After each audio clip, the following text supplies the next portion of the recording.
Hey, what's up guys? I just wanted to make a tutorial on how to remove the Nismo V1 front bumper. I have seen a tutorial for the V2 Nismo, but to be honest, I didn't really watch it because I believe since there is a different undershroud for the V2, I just assumed that it's not going to be the same stuff. But there's also been tutorials for the base model bumper, but since that one doesn't have the Nismo diffuser, I figured I'd just make this to help out. So what you're gonna need is just a simple 10 mil, and what I use is a flathead for the pop rivets that go up here. And I would also just get a bag to put the individual parts in so you don't lose them when you do try and put it back on. And so there are 12 of the 10 mils onto here, if I remember correctly. And so I'm gonna get these loose. I already have the under tray removed.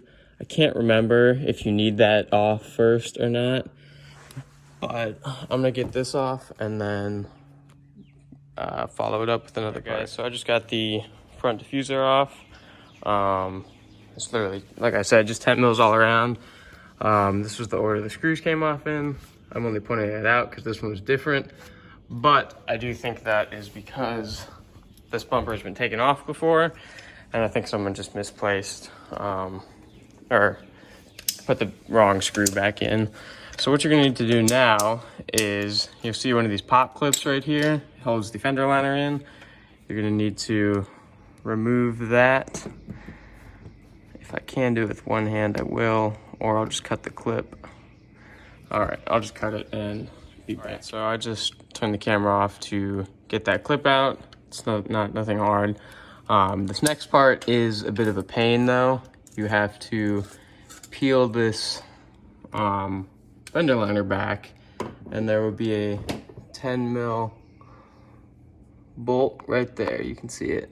And so you're gonna just have to hold the fender liner down with that and unscrew that.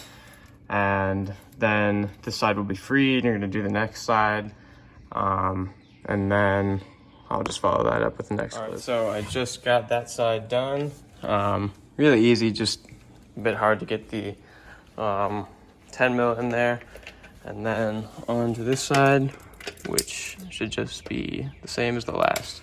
What you're gonna wanna do next after you've removed those screws, they are screws, not just bolts. So they actually do go into that pieces on the side. What you're gonna do after that is just remove these pop rivets. Like I said, you can just use another one of these, or if you have a rivet tool, that works too.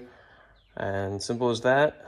And then what you're gonna do is kind of pull it to the side. I'll try and get a video of that, but I'll do this first. To get the bumper clips out, there are a few right here and a few up here. I know it's gonna sound weird when I just say to pull the bumper, but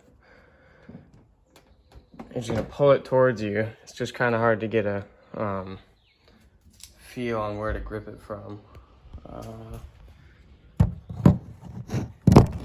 don't have anything to mount this on, and I don't want to pull it with one hand, but trust me, it feels weird to be yanking on it, but just one hard tug and it'll come right off.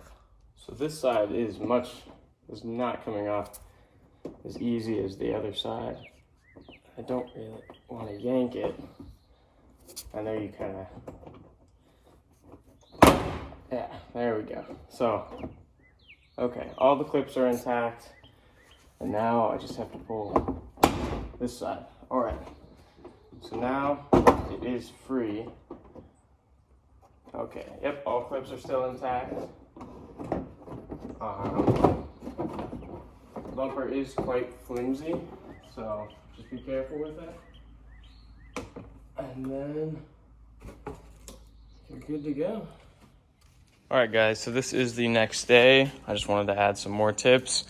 If you want to drive the car with the bumper off, remove your fender liners. I talked to a bunch of guys on Instagram who are boosted, and I run a no intercooler or no bumper with the intercooler exposed.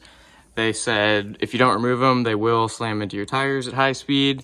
So to remove those, you're gonna do all the clips and don't forget about that one. It's just hard to see if you don't have the car jacked up. Another thing is I'm running the Z1 intakes. They're not secured by anything. So what I did is tighten the V-band clamps and ghetto rigged some zip ties in to hold them in place. I mean, the wind's gonna be pushing them that way, so it's not really an issue. I just wanted to be safe rather than sorry. Did the same thing over here. I would also recommend cutting the zip tie so that when it's the hood is closed, they're not banging into it because of the wind. Also, when you first remove the bumper, you're gonna see this bumper guard or whatever you call it. Take that off. Obviously, it's not secured by anything. You just pull it right off. These things are also air dams. I believe they're only in the Nismo edition because of the front air passageway or whatever. They just slide right in. You'll see that side slides in right next to that bolt to the left. And down there, right there, this one goes in. They just slide right in. There's nothing really holding them. Remove those, and that's about it. If you have any questions or anything, let me know below. Also, you could put these clips back in right here. I really don't think it's necessary, but if you really want to be safe, you can. And yeah, so overall, it should take you less than 30 minutes, depending on how cautious you're being. Just also remember the bumper is pretty big, so it doesn't seem like that when it's on the car, but just be aware of that. Also, V1 Nismo rear bumper in KAD already painted for sale. If you're interested, just let me know. Leave a comment below, and thanks for watching, guys.